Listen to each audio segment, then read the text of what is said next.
এই মুহূর্তে সবথেকে বড় খবর, রাজ্য সরকারের আর কোনো চাকরির ফর্ম ফিল আপ করতে লাগবে না কোনো রকম পয়সা, অর্থাৎ একটা টাকাও বরাদ্দ করা হবে না। সম্পূর্ণ বিনামূল্যে পাবে সমস্ত যুবক যুবতীরা ফর্ম ফিল আপ করার সুযোগ রাজ্য সরকারের চাকরির ক্ষেত্রে। এমনটাই কিন্তু জানিয়েছেন আমাদের নবনির্বাচিত রাজ্যের মুখ্যমন্ত্রী শুভেন্দু অধিকারী।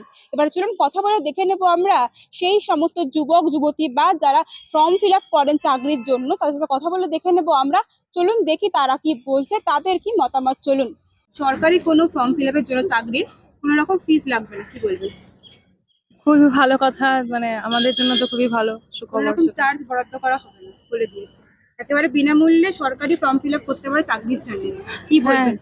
এরা আরো আরো আগে হলে ভালো হতো, কারণ বহু টাকা আমাদের বেরিয়ে গেছে, সব যারা বেকার আমরা চাকরি বাকরি পাইনি তাদের জন্য। আর কি এটা সুখবর চাকরি যারা করতে অবশ্যই পারেন? অবশ্যই খুবই ভালো ভালো খবর।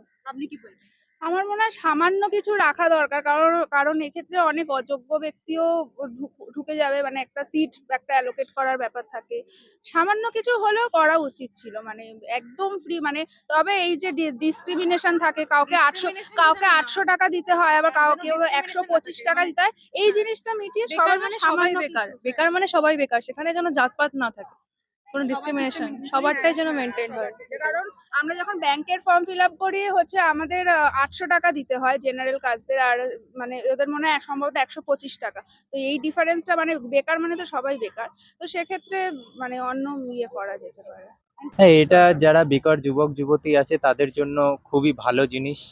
কারণ আগে ফর্ম ফিল আপের জন্য হয়তো কিছু টাকা পয়সা লাগতো, এখন যদি সেটা না লাগে তাহলে তো যারা বেকার আছে তাদের জন্য খুবই সুবিধাজনক জিনিস। সবাই সুযোগ পাবে এই ক্ষেত্রে। হ্যাঁ, সবাই সুযোগ পাবে, নতুন চাকরির জন্য অ্যাপ্লাই করতে পারবে সব জায়গাতেই। আপনি তো একজন যুবক, তাহলে কি মনে হয় এটা কি ঠিকঠাক কাজ হলো? হ্যাঁ, নাকি এটা কিছু টাকা রাখলে ভালো হতো? এটা না, ফ্রিতেই এই যে ফর্মগুলো দেওয়া হচ্ছে এটাই সুবিধা আর কি। কারণ পয়সা নেওয়া এটা তো উচিত নয়।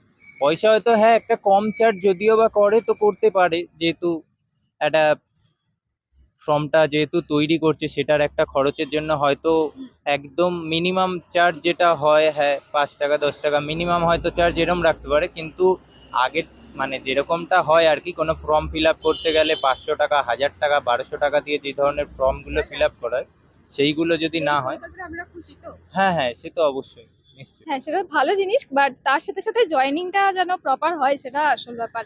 এবারে যদি টাকা না নেয় দেন সবাইকে ফিস কি করে দেবে? বা যারা খাতা দেখছে তাদের যে ন্যূনতম ফিসটা বা এতগুলো সেন্টার অ্যালট করতে হবে, তার যে খরচ সেগুলো যদি সরকার বহন করার পরে জয়েনিংটাকে ঠিকভাবে দিতে পারে, দেন অবভিয়াসলি ভালো জিনিস। এতকাল ধরে তো সবাই মানে নমিনাল ফিস ভরেই পরীক্ষা দিয়েছে, সেইভাবেই চাকরি পেয়েছে। তো ফিসটা তুলে দেওয়ার আমার মনে হয় না যে রাজ্য সরকারি পরীক্ষায় যে মানে ম্যাক্সিমাম ফিস সম্ভবত 210 টাকা। তো এটা মোটামুটি সবাই অ্যাফোর্ড করে নিতে পারবে যারা পড়াশোনা করছে। তো এটা তুলে দিয়ে যে খুব মানে চাকরি প্রার্থীরা খুব যে উপকৃত হবে, আমার সেটা তো আমার ব্যক্তিগতভাবে মনে হয় না। তাহলে কি তবে বলেন, পদক্ষেপটা ভালো না খারাপ? কি বলবেন? হ্যাঁ, অবশ্যই হ্যাঁ, মানে সেক্ষেত্রে মানে হয়তো এমন কেউ আছে যারা মানে ওই ফিসটাও ভরতে পারবে না, সেই কারণে পরীক্ষা হয়তো দেয় না।